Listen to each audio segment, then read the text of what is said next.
Hola, ¿qué tal? Muy buenas tardes. Continuamos con esto que se llama Monólogos de la Pandemia, y Monólogos de la Pandemia tiene por objetivo llevar a cabo lo que es la puesta en práctica de mi tesis. Vamos en el proceso de experimentación y mi tesis trata sobre las revoluciones lingüísticas a partir de un texto de Octavio Paz llamado El laberinto de la soledad. Y bueno, en la sesión 2 hacíamos una recapitulación de todo lo que ha sido eh, la sesión 1 que no se pudo grabar. Entonces en la sesión 2 tuvimos que hacer lo que es una retroalimentación y surgieron algunos datos que di erróneos. Por ejemplo, dije que Octavio Paz no había nacido en México. Él sí nació en México y ya lo verifiqué y todo. Entonces él nació en México.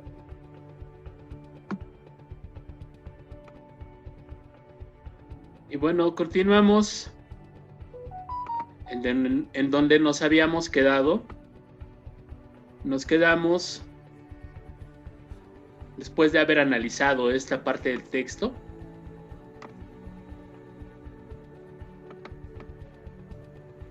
Y continuamos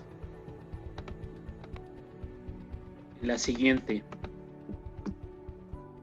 que nos dice: ensimismados los diversos abordajes de lo que es el concepto, la referencia gramatical que percibe el individuo, podemos hablar de errores de cognición, los cuales deterioran la realidad y fabrican nuevos contextos de uso del concepto y la pluralidad del concepto mismo.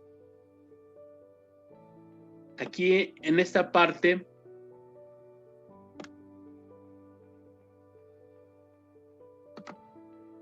vamos a hacer énfasis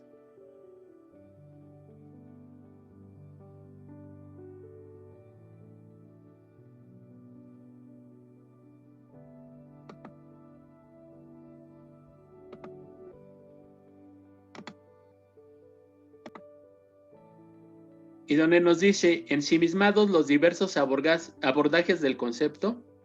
Es en cuanto a lo que son las reflexiones y la dialéctica, lo que es la didáctica neurolingüística de las personas y lo que es la referencia gramatical, nosotros percibimos como individuos errores de cognición.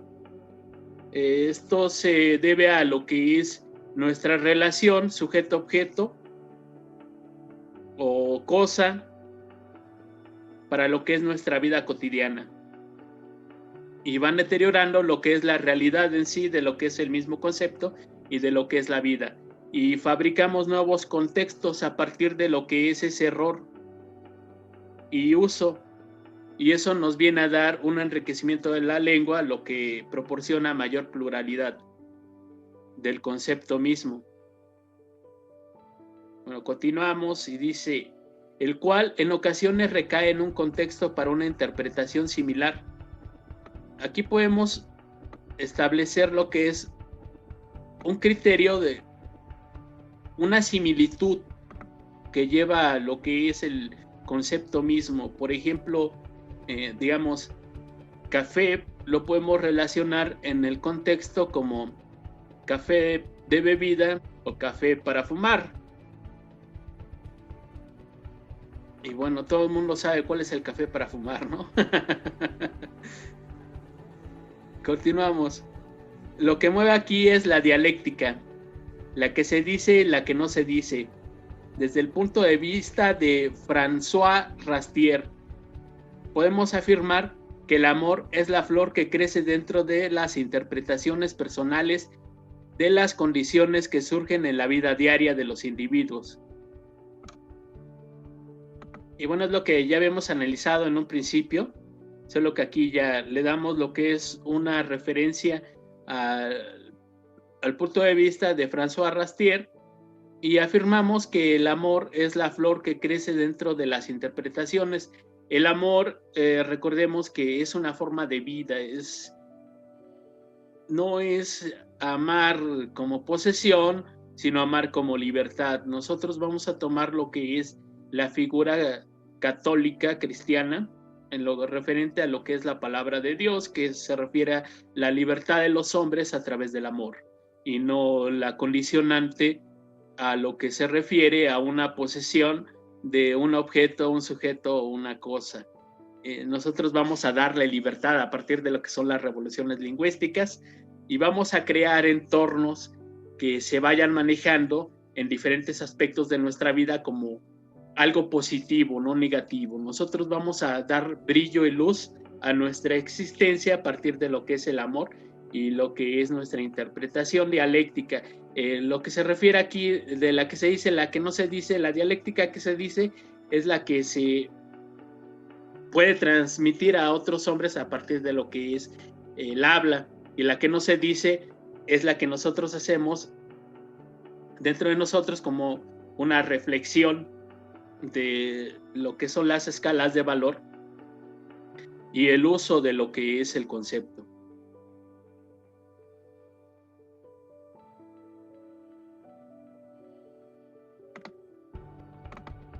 Y bueno, aquí tomamos lo que es la psicología y nos dice, como podemos suponer, mediante la psicología lingüística, si el pensamiento es el habla del sonido, así tenemos que mediante la reproducción interna de los textos mismos, construimos escaleras al conocimiento y la interpretación del mundo que nos rodea. Esta parte de aquí era lo que les estoy comentando, que nosotros vamos a construir a partir de lo que es nuestra dialéctica interna y externa, lo que es el significado de la vida a partir de una filosofía, una forma de vivir mediante lo que es el amor. El amor es una forma de vida, recordemos, no es algo aprensivo, sino algo liberador. Entonces nosotros tomamos al amor como un aspecto de liberación, no tanto como un aspecto de posesión. El cariño, el querer y todo eso denota posesión alguna. Nosotros podemos querer. ¿Y qué significa querer? Pues querer significa poseer, obtener. ¿Por qué? Porque así es nuestro mundo dialéctico capitalista en el cual a nosotros nos han sumergido desde lo que es nuestra interpretación del mundo. Nosotros vamos por lo que es la vida, buscando poseer cosas, tener cosas, ¿no? Como los ratones, nosotros vamos acumulando porque es la necesidad que nos ha impuesto el sistema, ¿no? De ir acumulando cosas, ir acumulando triunfos, ir acumulando todo. Pero aquí nos vamos a liberar mediante lo que es el amor. Y entonces vemos que la unión del sonido y el significado recae dentro de la conciencia del ente, formando su propia epistemología de la vida. Con esto nos situamos una vez más en lo que describía Portilla, en lo que era su estudio sobre la filosofía náhuatl. Él decía que ellos comenzaban a filosofar a partir de lo que era el floricanto, que era la poesía. Ellos hacían una serie de reflexiones demasiado elevadas en lo que era la vida. Ellos se ponían a platicar con su Dios, recordemos el Dios de la dualidad, Omeotl o Meteotl, también lo consideran algunos. Y entonces, a partir de todo esto, vamos nosotros a asimilar nuestra propia epistemología del mundo. Después dice, asimilando entornos acordes a la relación del sujeto-objeto que prevalece la corteza de la masa encefálica para un libre desenvolvimiento de los significados y simbolismos.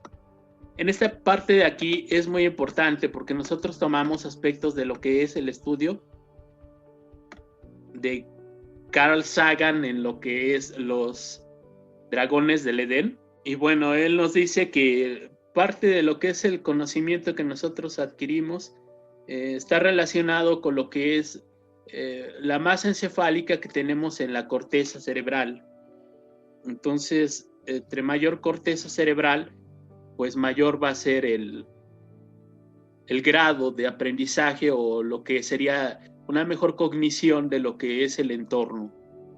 Y vemos que tenemos desde el punto de vista de lo que es la dialéctica de Karel Kozik, aquí situamos a un marxista, porque estamos hablando nosotros de lo que es la cosificación del mundo.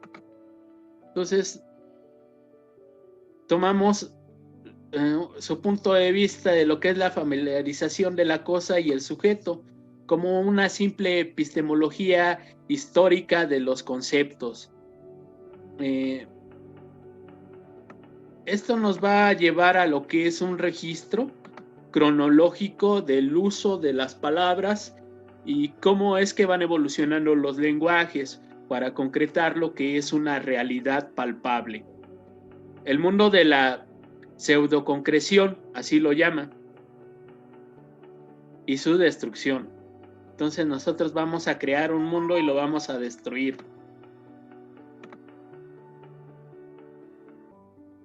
¿Cómo lo va a hacer? Pues demarcando un ser histórico que actúa de manera objetiva y práctica sobre lo que es la escala de valores en el tiempo.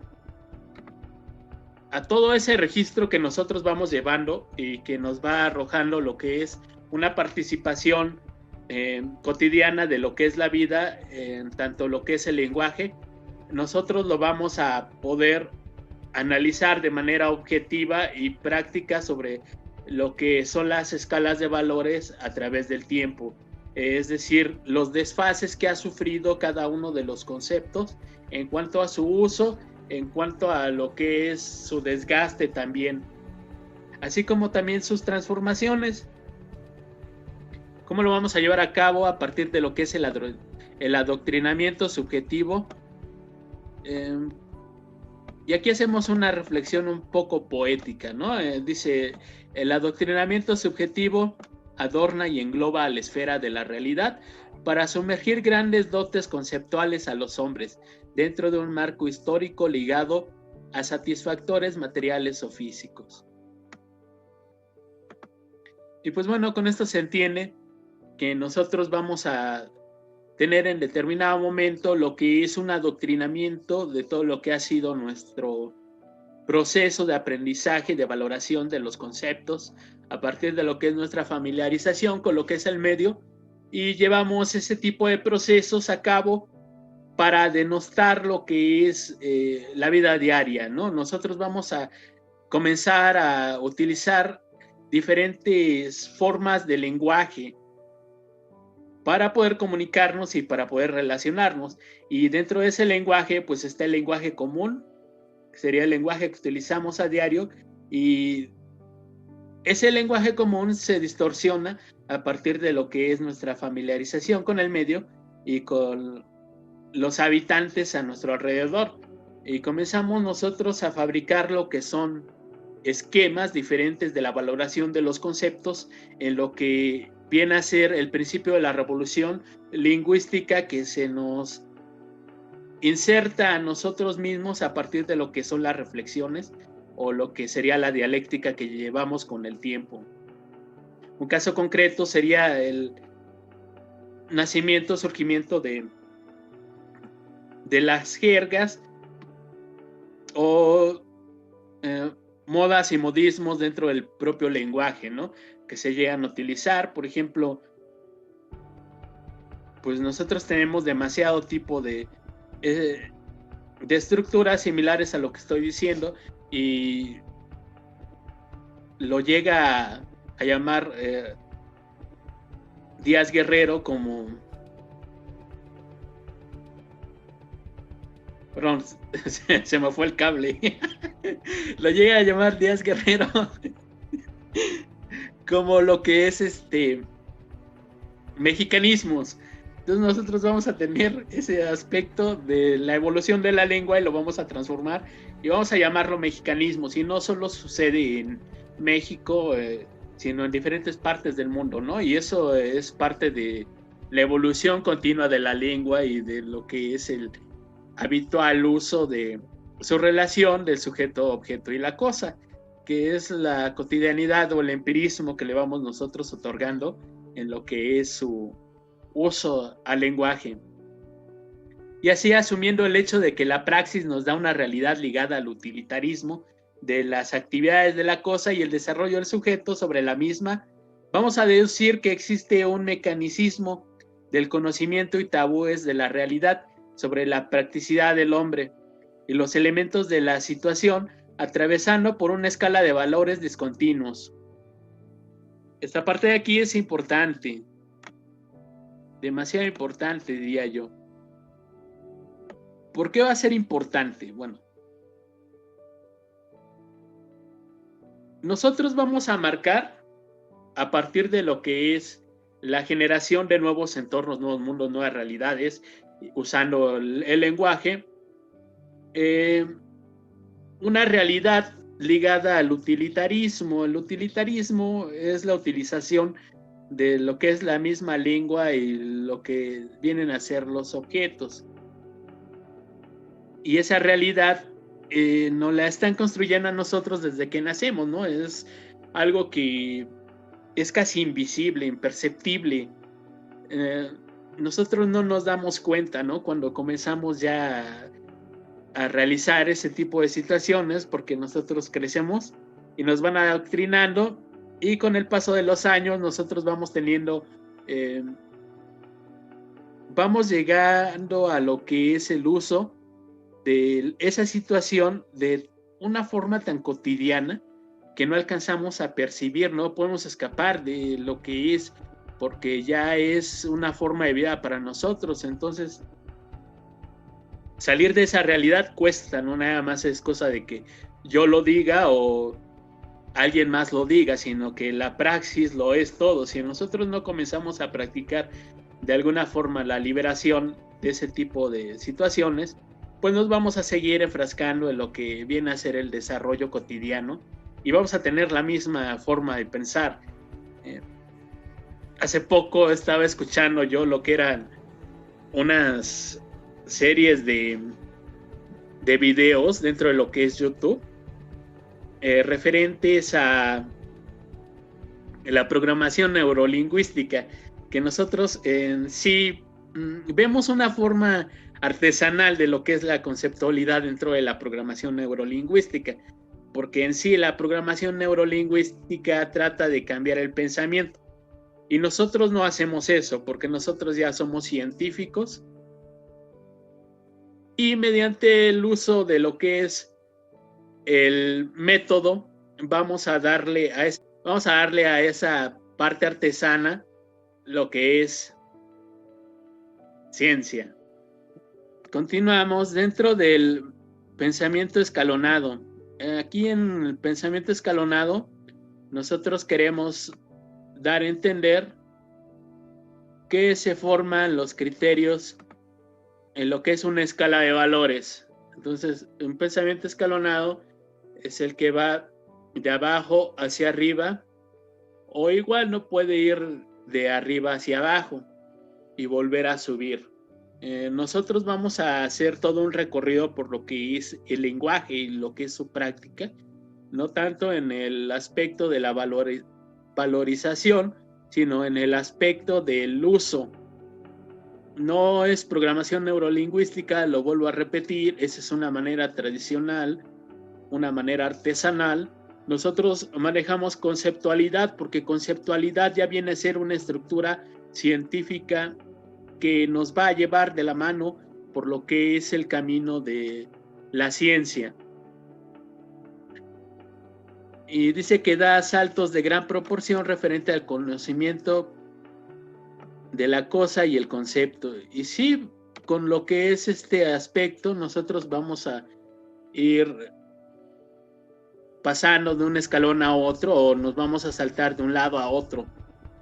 Vamos a comenzar a dar brincos dentro de lo que es la línea que nos han impuesto en lo que se refiere al concepto. A nosotros nos dan una forma lineal de ver al concepto, de que no se debe salir de lo que ya está establecido, pero nosotros vamos a dar saltos para llegar a una mejor situación en lo que se refiere a la vida, ¿no? Y comentaba que no tiene nada que ver con lo que es la programación neurolingüística, porque la programación neurolingüística en sí te lleva a lo que es aspectos similares a la ley de la atracción y todo ese tipo de situaciones muy arcaicas, llenas de lo que es un valor intrínseco. Y nosotros no únicamente vamos a darle valor intrínseco, sino vamos a ver el mundo de las dos formas, del modo intrínseco y del modo extrínseco. Porque si nosotros comenzamos a ensimismarnos otra vez entre lo que es la programación y que nos estamos programando, olvidamos lo que es el mundo exterior, y el mundo exterior está cambiando constantemente. Y si nosotros nos quedamos en una idea atrasada, es obvio que el mundo exterior pues nos va a superar y vamos a caer una y otra vez dentro de lo que es la misma situación, y vamos nosotros a realizar escenarios similares a lo que ya veníamos haciendo, solo que con el pensamiento más positivo, ¿no? Vamos a poder reír, por lo menos. O las tragedias las vamos a poder llevar de una forma un poco menos trágica. Pero no, lo que nosotros tratamos de dar a entender es una revolución lingüística. Entonces, la revolución lingüística nos va a liberar. En el proceso de liberación nosotros vamos a crear lo que es un nuevo enfoque de la lengua, no para lo que es la programación para que nos vaya mejor, sino la programación para que el mundo crezca, para que el mundo se desarrolle en lo que es su corteza cerebral y lo que vendrían a ser las estructuras neurolingüísticas, un reacomodo, un borrón y cuenta nueva casi, pero nosotros vamos a tener en cuenta lo que ha sido ese pasado. Nosotros no nos vamos a olvidar del pasado, vivimos el presente y no nos vamos a preocupar por el futuro, porque el futuro viene a ser la construcción de nuestros presentes, y si en nuestros presentes nosotros vamos de una forma equitativa ante la vida misma se encarga de ser equitativa con nosotros. Y no es ley de la atracción, porque yo no me voy a ganar $1 millón nada más por el simple hecho de desearlo. Y puede que alguna persona lo llegue a pensar así porque le ha pasado a otras, pero dentro de todo eso, recordemos que existe el azar o suerte y estadísticamente una probabilidad. Y pues bueno, si nos toca a nosotros la probabilidad, pues qué mejor, ¿no? Y continuamos. La realidad no se presenta como un instrumento de cognición, es decir, no se presenta por sí misma la cosa, un conocimiento que pueda verterse en los individuos.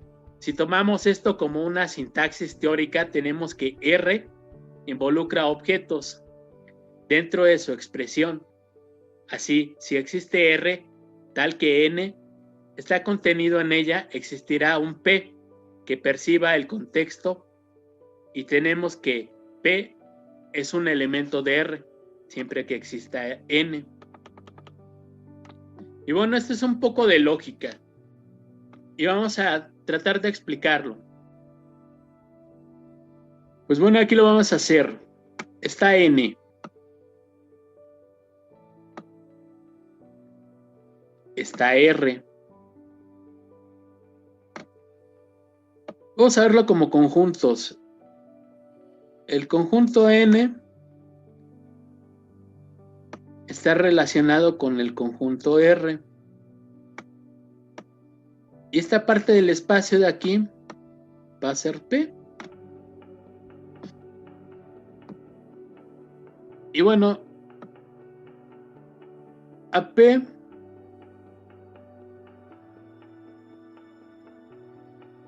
la vamos a utilizar dentro de lo que es lo común.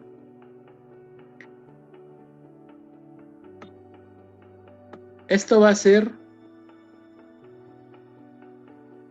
de la siguiente forma. Vamos a retomar. Dice, si existe un R tal que N está contenido en ella, existirá un P que perciba el contexto y tenemos que P es elemento de R siempre que exista N.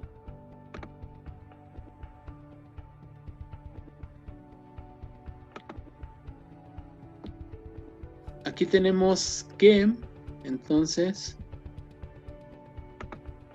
vamos a tener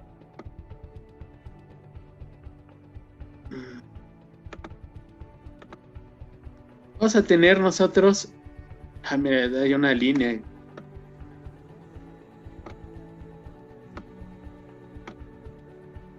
Nuestro conjunto.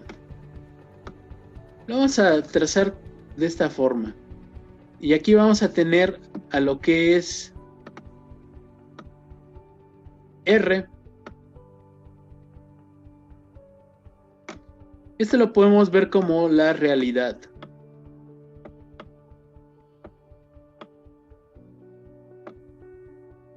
O lo que viene a ser lo que es real. Y dentro de esto vamos a tener nosotros a N dentro de lo que es R. Y vamos a formar este aspecto que vemos aquí.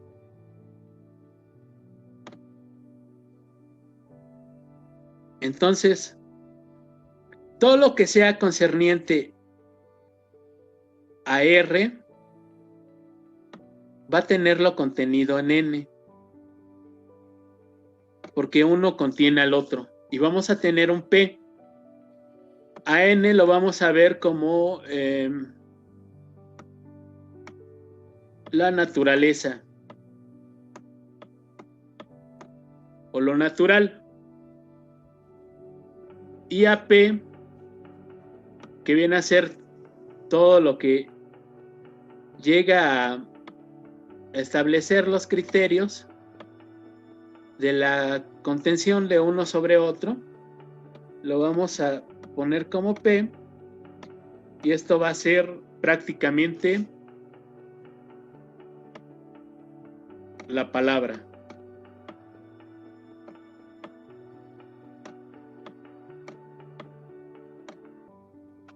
¿Y qué vamos a hacer nosotros con esto? Si nosotros vamos a suponer que existe este R, entonces R, que vendría a ser lo real, forzosamente tiene que contener un aspecto natural.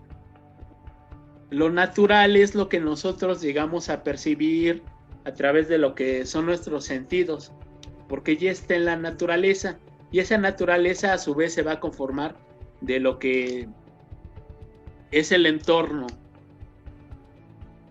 Bueno, sería que nosotros tenemos o damos por hecho lo que viene a ser lo real, como este punto. Esta es nuestra vida diaria. Y dentro de esa vida diaria, como ya lo dijimos, va a existir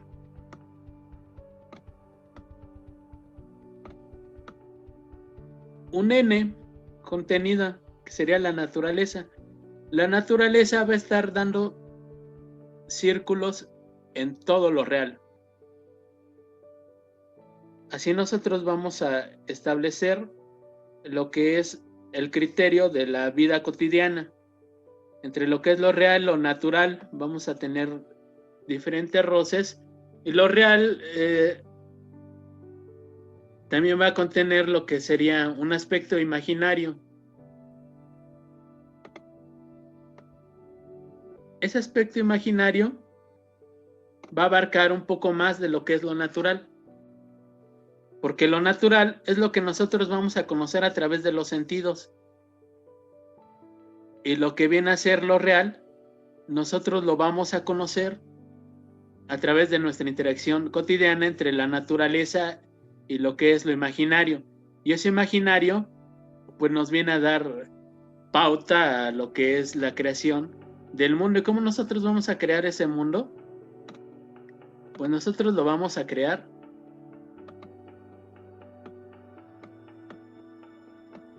con las palabras. Las palabras van a estar las palabras van a estar circundando dentro de este aspecto imaginario. Recordemos que lo imaginario va a estar dentro de lo real. Esto va a contener a las demás. Y así podemos nosotros ver a lo real. Y dentro de eso podemos ver lo natural, lo imaginario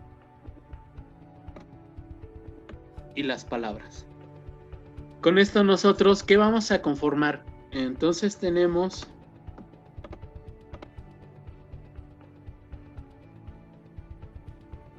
una vez más